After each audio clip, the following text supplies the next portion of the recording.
You've all heard the headlines. Florida man wrestles alligator barefoot. A Marine veteran jumping into action to wrestle a 6-foot alligator on a Florida highway, and he did it in bare feet. Florida man tosses alligator through Wendy's drive-thru window. Only on 5, a story that thousands of you have been sharing from our Facebook page all night. In fact, at this hour, almost 2,000 people have shared this story today. A 24-year-old man, this man right here, accused of throwing an alligator through a drive-thru window. Naked Florida man shot after eating the face of another man. Surveillance footage shows the moments after a Miami police officer fatally shoots a naked man after he refused to stop chewing on the face of another naked man. The Florida man persona has taken on a life of its own, synonymous with absurdity, chaos, and lawlessness. Frankly, it's a full-blown cultural meme, emblematic of a kind of insanity you don't really find anywhere else in the Western world. But what if I told you the Florida man has been with us far longer than we think? In this story, I would like to present George Carl Tanzler. Frankly, probably the ultimate Florida man. This is a tale not of bath salts or alligators, but of necrophilia, embalming fluid, and I guess a prosthetic vagina.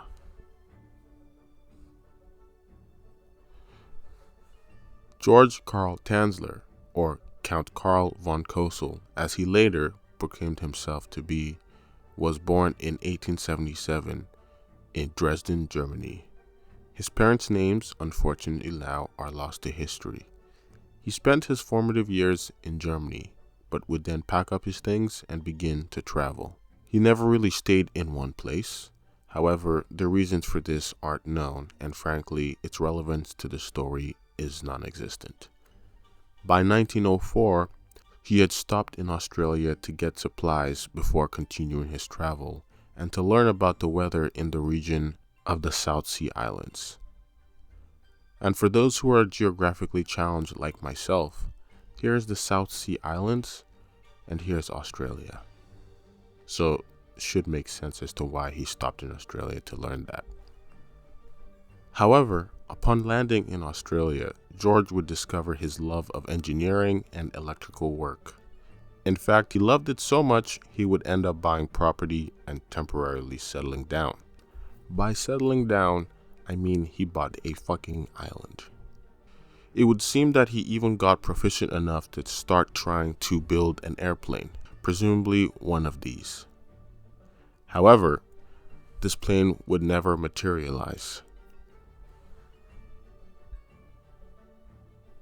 If you've been following on the dates, you would remember that George arrived in Australia in 1904 and then spent 10 years there. So if we do some simple math, we see that 1904 plus 10 equals World War I.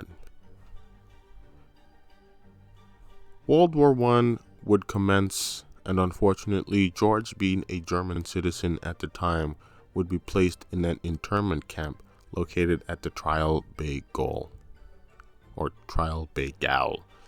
I do not know the proper pronunciation. Most of the information on his time spent in the camp was gleaned from both his autobiography called The Trial Bay Organ, a Product of Wit and Ingenuity, which was a short story published in the Rosicrucian Digest. The remaining information was gone from the Trial Bay Gaol Wikipedia page and other sources related to it. I do recommend looking at the Rosicrucian Digest. It does have some very interesting topics and questions. The one that I found notable was the question, or rather the topic, should women whose husbands are employed be banned from the business world? You know, the types of questions that make you hit these poses. To summarize George's autobiography, he chronicles his endeavor to build an organ from what pretty much is a really nice piece of wood he finds on the beach. Along the way, he meets all sorts of people, a notable one being Nyanatiloka Mahathera. I apologize for the mispronunciation I surely have done. Nyanatiloka was one of the first Westerners to become a fully ordained Buddhist monk, primarily known as Bhikkhu, yeah, I guess so, and was also one of the founders of the island Hermitage, or Hermitage, Hermitage, I don't know, a place where to this day Buddhist monks can go for secluded studies. In George's story, which was corroborated by Nyanatiloka, life in internment was weirdly comfortable. Inmates enjoyed plenty of freedom, not having to wear uniforms. Internees were allowed to play tennis, swim, fish under supervision, and even established private businesses, providing services such as cooking, cleaning, welding, shoemaking, and other such domestic services. Safe to say, George was one of the lucky ones, and would essentially coast through World War I in a castle. Of course, this was at the cost of a fairly limited freedom, but I would argue that many would choose George's experience over the horrors of trench warfare. However, when the war ended, George was not allowed back in Australia, for obvious reasons, and was deported to Holland along with other internees for a prisoner exchange. Now, left with little to his name, he would make his way back to his mother in Germany, whom he'd had no contact with throughout the duration of the war. George would spend 3 years with his mother and even gifted her the organ which he had made at the Trial Big Goal. During his stay in Germany, specifically in 1920, George would marry Doris Schaefer, and together they would have 2 daughters, Aisha Tanzler and Clarista Tanzler. Unfortunately, only Aisha Tanzler would reach adulthood, as Clarista would die of diphtheria at the age of 10. In 1926, at the behest of his mother, and perhaps due to the state of Germany after the war, George would leave to meet his sister, who was based in Florida. Now, the reason why I give such a recount of George's life is to show that although it was odd, it was not necessarily criminal and had no indications or hints of madness or a disregard for common sense. However, upon his arrival to Zephyrillus, Florida, it would seem that the Florida man persona would begin to manifest in full force within George Carl Tanzler. Upon arriving in Florida, George would adopt the title and name Count Karl von Cosel.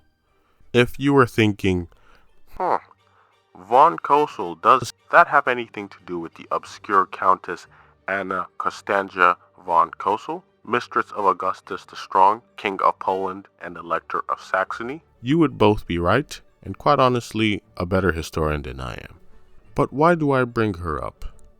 Well, you see, Karl, as we will call him now, believed he was a descendant of Anna Constantia von Cosel, stating that in his childhood he received visions of her in which she reveals his true love to be an exotic, dark-haired woman. And unfortunately, on April 22nd, 1930, it would seem that this vision would come to fruition in the form of 22-year-old Maria Elena Milagro de Hoyos, or Elena for short, or Elena. Elena was known locally to be quite beautiful. Unfortunately, she had also been diagnosed with tuberculosis, a fatal affliction in those times, and one that would claim almost all of her family in the process.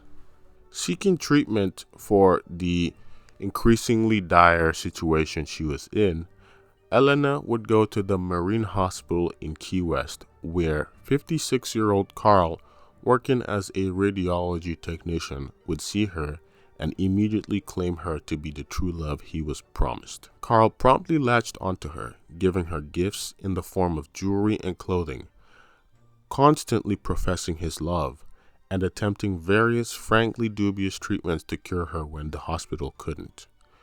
These treatments included things like homemade tonics and elixirs, which often used gold as an ingredient, self-made electrical devices that he used for shock therapy, and radiation therapy. I would like to note that radiation therapy is a treatment for cancerous cells, not bacterial infections. However, despite this intense love bombing, Elena did not show any signs of reciprocating his love, but seeing as she was in the late stages of tuberculosis, it might have been hard for her to be assertive in rejecting Carl's advances, perhaps due to both mental and physical weakness. The wildest part to me is that at no point in Carl's life had he obtained any form of formal medical training or certification. Even his job as a radiology technician was simply due to his hodgepodge knowledge of electronics, not an actual proper education. Unsurprisingly, despite Carl's effort, Elena would succumb to the disease on October 25, 1931. But sadly, this is not the end, but where it kicks into high gear. Or rather, higher gear. See, Carl, being as obsessed as he was, asked her parents if he could do 3 things. First, pay for the funeral. Harmless, you might say. Second, he wanted her to be placed in an airtight coffin filled with formaldehyde, in hopes that he would preserve her completely. And third, he wanted to commission an above-ground mausoleum in the Key West Cemetery for her to be housed in. He cited his reason for the mausoleum was because he believed that the groundwater might contaminate her. Seeing no harm and probably even grateful for Carl's proposition, Elena's parents agreed. An honest yet horrible mistake. With the go-ahead, Carl built the private mausoleum. This mausoleum had a key that only he had. With this key, Carl would visit Elena daily, talking and occasionally singing to her corpse, sometimes for hours. It's even said that he had installed a telephone in the mausoleum so he could talk to her. He claimed that this was done so he could be able to talk to her spirit. In fact, if it wasn't already weird and creepy enough, he had even made a death mask of her, which he always kept at his side. Yet all of this was not enough, and after 2 years of faithfully talking to a rotten corpse soaked in formaldehyde, on an unknown day in April 1933, Count Karl von Cosel would finally go full Florida man. Carl snuck into the mausoleum under the cover of night, took Elena's decomposing body, and placed it into a toy wagon, which he used to transport the body to his house. Just to emphasize, he walked in there, grabbed a bag of bones, placed it in a plastic toy, and he just rolled it through the neighborhood. Okay. Fortunately or not, depending on your perspective, at this point, Carl had either abandoned or been abandoned by his actual family. You know, the ones that had been with him in Germany and moved with him to Florida. Well, they had left, and now there was no one home to oppose him. And so he proceeded to bring Elena back to life in his own way. He stuffed her with rags to prevent her abdominal and chest cavity from caving in. He wired together her bones with piano wire. He replaced her now rotted eyes with painted glass marbles. He patched her rotting skin with mortician's wax, plasters of Paris, and silk. He did this regularly to make sure to maintain the form of her body. And when her scalp began to rot and her hair fell out, he made her a wig from her own hair. And after he was done all of this, this is what was left. Fucking Frankenstein. I would like for you to compare what she looked like in real life to what Carl had basically made. An abomination, in my honest opinion. It was said that he sang to the corpse doll with the organ that he had made in the trial bagel and had gifted his mother, which she had also then gifted back to him as a way for him to remember her. If only she knew this is what would have ended up happening. He also apparently dressed her in a wedding gown and installed a prosthetic vaginal canal. This is presumably so he could consummate their love. Although this also is a bit of a rumor, and some simply believe it was Jared to maintain the structure of the cavity.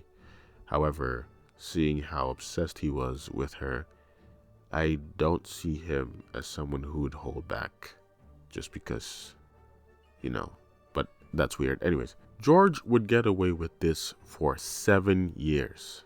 However, people had noticed the weirdness of Carl in the neighborhood. In fact, he had become known as the weird old man of the neighborhood. A boy had claimed that he saw Carl dancing with a life-size doll in the window.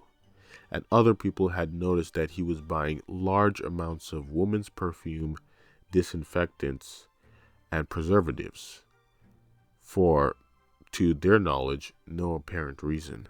While this was going on, Elena's family had discovered that her body had gone missing for 7 years, in fact. And honestly, how they did not suspect Carl is beyond me. I mean, the guy literally was obviously insane when he met her. So, but yeah. Fortunately, Elena's sister Florinda would catch wind of the rumors and claims mentioned by the people in Carl's neighborhood. And she would then go on to visit and or confront Carl. Thanks to this, Elena's body was discovered, and authorities were notified immediately.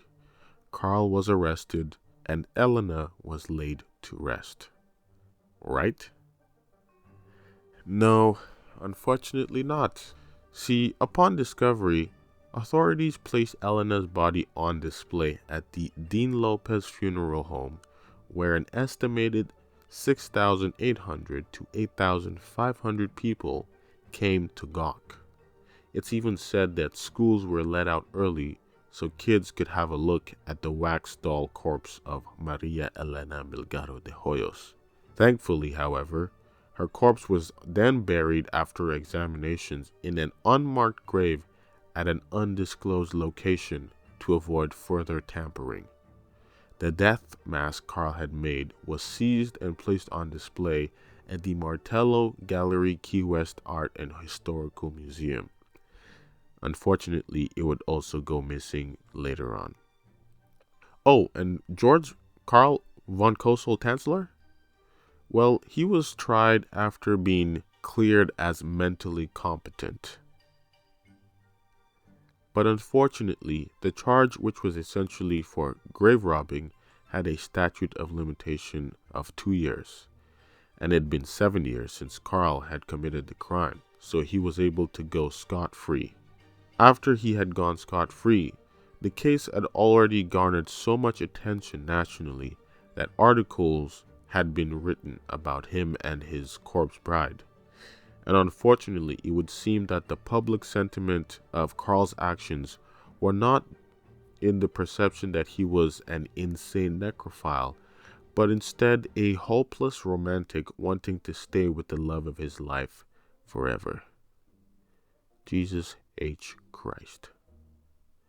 Emboldened by this, Carl at one point had even asked for Elena's body back. Of course, he was refused because there was no other option. In 1944, Carl would move back to Pasco County and would surprisingly receive support from his, still wife Doris in his later years. I don't know why she stayed, but, okay. And on July 13, 1952, Carl Tanzler would die, presumably of natural causes. But his body would not be discovered until 3 weeks later and next to him was a life-size effigy of Elena with the death mask that had gone missing all those years ago. So I guess the Florida man wins again.